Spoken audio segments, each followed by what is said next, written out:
Hi friends, welcome to J kitchen foods. Friends, இன்றைக்கி வந்து நம்ம வீடியோவில் ஒரு சூப்பரான ரெசிபி தான் பார்க்க போகிறோம். நாளைக்கு பார்த்தீங்கன்னா கிருஷ்ண ஜெயந்தி. அதனால் வந்து கிருஷ்ண ஜெயந்தி ஸ்பெஷலாக இன்றைக்கி வந்து நம்ம வீட்டில் என்ன ரெசிபி அப்படின்னு பார்த்தீங்கன்னா அவல் பாயாசம் தான். இந்த அவல் பாயாசம் செய்கிறது ரொம்ப ஈஸிங்க. அதேமாதிரி இந்த அவல் வந்து அவ்வளோ டேஸ்ட்டாக இருக்குங்க. அந்த பாலில் நம்ம செய்யும்போது பார்த்திங்கன்னா கொஞ்ச நேரம் அது நல்லா ஊறி வர அந்த அவல் பாயாசம் அப்படியே பால்கோவா டேஸ்ட் மாதிரியே இருக்கும். அவ்வளோ சூப்பராக இருக்கும்.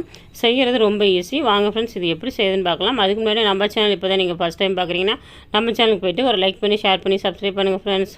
ஓகே, இப்போ வந்து நான் அவல் பாயாசத்துக்கு வந்து நான் ஃபஸ்ட்டு ஒரு கடாயில் வந்து நெய் சேர்த்துக்கிறேன். நெய் நல்லா சூடானதுக்கப்புறம் நம்ம திராட்சை, முந்திரி, அப்புறம் வந்து நீங்கள் என்ன நட்ஸு சேர்க்குறீங்களோ பாதாம், பிஸ்தா எது வேணாலும் நீங்கள் வந்து சேர்த்துக்கலாம். நான் வந்து இன்றைக்கி முந்திரியும் திராட்சையும் எடுத்துருக்கேன். இப்போ வந்து நம்ம முந்திரியை வந்து லைட்டாக வந்து பொன்னிறமாக ஃப்ரை பண்ணி எடுத்துக்கலாம். இப்போ முந்திரி வந்து நல்லா ஃப்ரை ஆகிடுச்சு. இதை வந்து தனியாக ஒரு பாத்திரத்தில் நம்ம எடுத்து வச்சுக்கலாம். இந்த அவல் பாயாசம் செய்கிறது ரொம்ப ஈஸிங்க. ஒரு 5 நிமிஷம் இல்லைன்னா ஒரு 7 நிமிஷம் இருந்தால் போதுங்க. சட்டுன்னு நமக்கு சீக்கிரமாக குயிக்காக ரெடியாகிடும். மற்ற நம்ம வந்து கிருஷ்ண ஜெயந்தி அப்படின்னா இனிப்பு, சீடை, முறுக்கு அது இதுன்னு செய்வாங்க. இந்த அவல் பாயாசம் சட்டுன்னு உடனே ரெடி பண்ணிடலாம். இப்போ வந்து திராட்சையை நம்ம ஃப்ரை பண்ணி எடுத்து வச்சாச்சு. இப்போ அதே கடாயில் வந்துட்டு நான் வந்து இன்றைக்கி ஒரு 3/4 லிட்டர் அளவுக்கு பால் எடுத்திருக்கேன். நீங்கள் வந்து எந்த லெவல் அவல் எடுக்கிறீங்களோ அதுக்கு தகுந்த மாதிரி பால் எவ்வளோ வேணுமோ கூடையோ குறையவோ சேர்த்துக்கலாம். இப்போ பால் வந்து நல்லா வந்து கொதித்து வரட்டும். ஒரு சைடு வந்து பால் கொதிச்சிட்ருக்குதுங்க. இப்போ நான் வந்து அவலை வந்து வறுத்துக்க போகிறேன். அதுக்கு வந்து நம்ம நெய் கொஞ்சம் ஊற்றிட்டு நம்ம அவல் வந்து நான் ஒரு சின்ன கப்பில் 1 கப் அளவுக்கு வந்து அவல் எடுத்து வச்சுருக்கேன். அதையும் வந்து நம்ம இதில் போட்டு நல்லா பொன்னிறமாக ஃப்ரை பண்ணி எடுத்துக்கலாம்.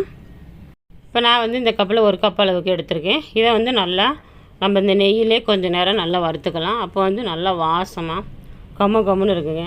நீங்கள் வந்து சிவப்பு கலர் அவல் இருக்குது பார்த்தீங்களா, அதுவும் நம்ம யூஸ் பண்ணிக்கலாம். நான் வந்து இன்றைக்கி வெள்ளை அவல் தான் எடுத்திருக்கேன். இதை வந்து நல்லா இந்த மாதிரி நல்லா கம்மன்னு அந்த ஸ்மெல் வரும் நம்ம வறுக்கும்போதே.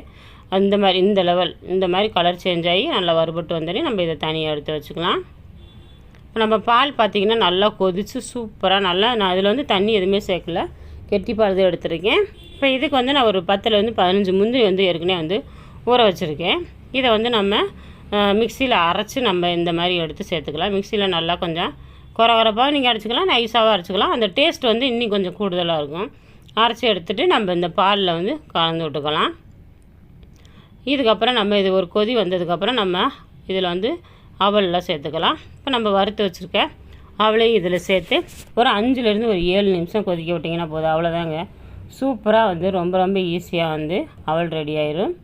அவல் பாயாசம் இது வந்து நல்லா கொதித்து வரட்டும்.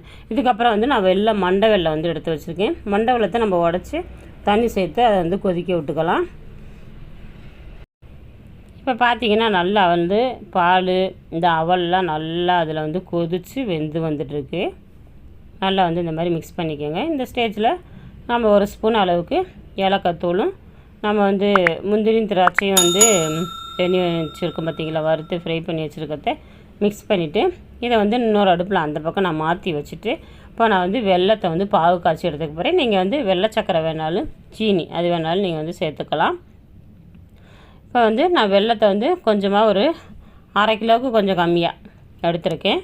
அதை வந்து உடச்சிட்டு கொஞ்சமாக தண்ணி சேர்த்து இதை வந்து நல்லா நம்ம கொதிக்க விட்டு காய்ச்சி எடுத்துக்கலாம். இப்போ நல்லா வந்து கரைஞ்சி வந்துருச்சு. இதை வந்து நம்ம வடிகட்டிக்கலாம். இதில் கொஞ்சம் தூசியெல்லாம் இருக்கிறதுனால கொஞ்சம் நம்ம வடிகட்டி அதுக்கப்புறம் நம்ம பாயாசத்தில் சேர்த்துக்கலாம்.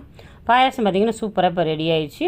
இப்போ நம்ம வடிகட்டி வச்சுருக்க பாகம் இதில் கலந்துக்கலாம். உங்களுக்கு வந்து இனிப்பு எந்த லெவல் வேணும்னு பார்த்துட்டு அதுக்கு தகுந்த மாதிரி பாகு வந்து சேர்த்துக்கலாம். இப்போ சூப்பராக நல்லா இதை வந்து சிம்மில் வச்சுக்கோங்க, இல்லாட்டியும் அடுப்பை ஆஃப் பண்ணிவிட்டு வெள்ளை சேர்த்துக்கோங்க. மேக்ஸிமம் நம்ம வெள்ளை பாகு பாலில் கலந்தோம்னாவே அது தெரிஞ்சு வந்த மாதிரி ஆயிரும். அதனால் வந்து அடுப்பை வந்து சிம்மில் வச்சுக்கோங்க, இல்லாட்டி ஆஃப் பண்ணிவிட்டு கூட சேர்த்துக்கலாம், ஒன்றும் பிரச்சனை இல்லை. சூப்பராக இருக்குங்க. அவ்வளோதான். சூப்பராக வந்து அவல் பாயாசம் ரொம்ப டேஸ்டியாக ரொம்ப ஈஸியாக சட்டுன்னு ரெடி ஆயிடுச்சுங்க. இந்த மாதிரி செஞ்சு கொடுத்தீங்கன்னா குழந்தைகளுக்கு ரொம்ப பிடிக்கும். நம்ம கிருஷ்ண ஜெயந்தி ஸ்பெஷலாக நம்ம வீட்டில் அவல் பாயாசம் சொல்லிவிட்டு சீக்கிரமாக ஈஸியாக ரெடி பண்ணிடலாம் ஃப்ரெண்ட்ஸ். நீங்களும் வந்து இதே மாதிரி உங்கள் வீட்டில் வந்து ட்ரை பண்ணி பாருங்கள். இந்த வீடியோ வந்து கண்டிப்பாக உங்களுக்கு பிடிச்சிருக்குன்னு நான் நினைக்கிறேன். ஃபுல்லாக வந்து ஸ்கிப் பண்ணாமல் பாருங்கள். செய்யறது ரொம்ப ஈஸிங்க. இந்த வீடியோ பிடிச்சிருந்தால் நம்ம சேனலுக்கு போய்ட்டு ஒரு லைக் பண்ணி ஷேர் பண்ணி சப்ஸ்கிரைப் பண்ணுங்கள் ஃப்ரெண்ட்ஸ்.